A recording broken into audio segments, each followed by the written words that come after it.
রাম নারায়ণ রাম।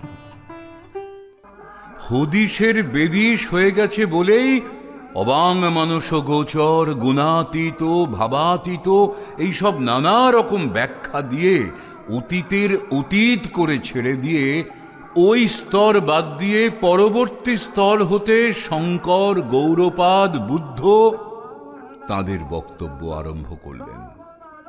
তাদের সীমাবদ্ধ চিন্তাধারা দিয়ে ক্ষিতি অপ তেজের ভিতর দিয়ে বস্তুবাদের নাম দিয়ে বস্তুত্ব খুঁজতে গেলেন। কিন্তু বস্তু ছাড়িয়ে খুঁজতে গেলে কিছুই থাকে না, সব নামে অভিহিত হয়ে যায়। আবার নামে অভিহিতও থাকে না, সব কিছু মহাশূন্যে একাকার হয়ে মিশে যায়। বৃত্তির নিবৃত্তি করা সম্ভব হয় না। বিশ্বের সব কিছু খেয়ে ফেললেও আমাদের গহ্বর পূরণ হয় না। এই মহাশূন্যের বিরাট গহ্বরে আমরা আছি, তারই প্রভাব আমাদের মধ্যে বিরাজমান।